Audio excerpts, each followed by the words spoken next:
Hello, John from IconicRC.com. Tamiya Monster Beetle. This is my runner. I've married quite a bit of it up. I bought a chassis that's in really good shape, if you have a look at that. But I mean, obviously because of the clearance with these wheels, these chassis normally do stay okay. But okay, back in the day these were seriously bashed.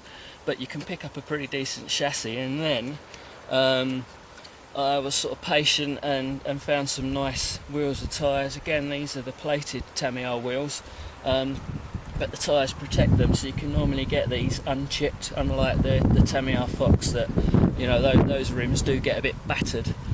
What else did I do? I had to find a rear bumper because they get snapped, and then I waited until I found a decent body shell. Now this body shell, you know, a few scrapes on it, so I touched that up, and the paint was a bit dull because, I mean, you know, we're talking about 20 odd years ago when this was probably sort of last use. So I took the window out and I clear coated, so I put Halford's lacquer straight over it, and hopefully you can see in there it's giving out that nice sort of glossy look. I'm not gone to town in it because it's my runner. I've got a display example, so this is purely for fun. Gearboxes are a bit weak on these. These drive shafts wear out, so they're a bit of a labour of love. I've put a vintage Tamiya Sport Tune, so a slightly quicker motor in there, probably about as quick as you want to go. That's a 23 turn. There's a 104BK ESC in there, rather than messing about with a manual speed controller. And I've got a gigahertz radio, so this terrain around here is alright. There's a few rocks, so if it was crossed, I don't have any spills, but I normally break something when I'm filming these videos, so we'll just see what happens. Right, gorgeous, isn't she? I do love it when they used to put the drivers in there as well. I should mention that this hasn't been re-released, but I think I've got a feeling they might release a Monster Beetle 2 and a completely different chassis. If you look at the Blackfoot 3 and the Bush Devil 2 and the Mud Blaster 2, I've got a feeling there's going to be a Monster Beetle 2, but this is the classic. There we go then. Really nice and sedate with her. I'm fed up with breaking stuff and people seeing my dodgy driving on these videos.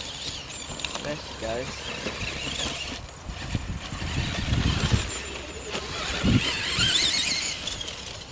Got a bit of toe out on those front wheels, which I'll sort out. As it's coming towards, you'll see they're toeing out a little bit. I'll check that out. Great fun.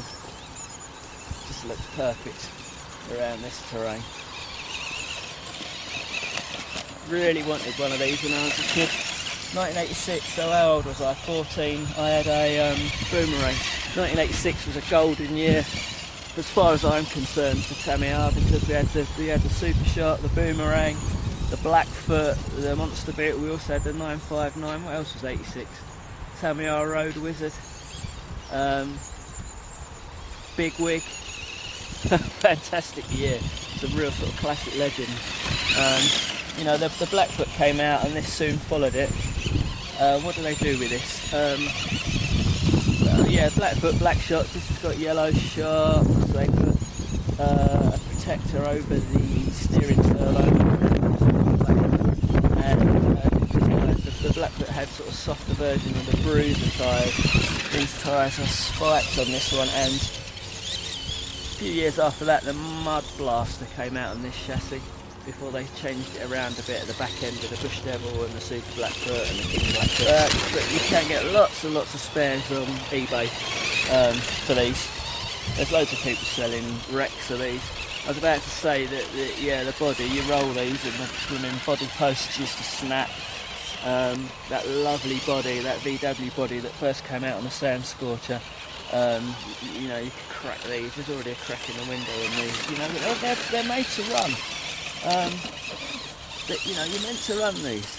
Okay, admittedly I have got a display example, because I love looking at them as well. But I want to run them, so it's a shame they did used to get a bit battered. I'm sure there's a few dads back in the 80s furious, but you know, within minutes this lovely Beetle that they've done up for their sons or daughters would come home cracked and grazed and whatnot. But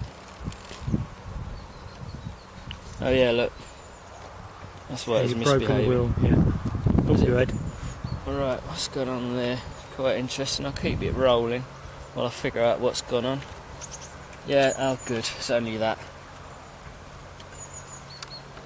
Ball joints come out of there and there's a split there. I've got, again, another weak spot. This plastic is really old.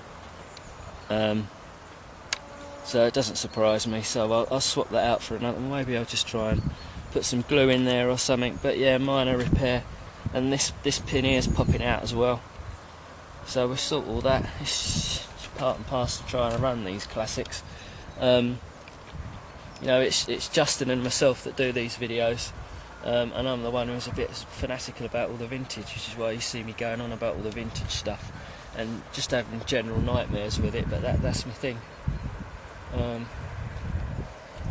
Great, it's back on the workbench then, but not too much work hopefully. Okay, well thanks. It's quite a nice little spot here, so I've got a couple more that I'll run here. So yeah, till the next time, cheers.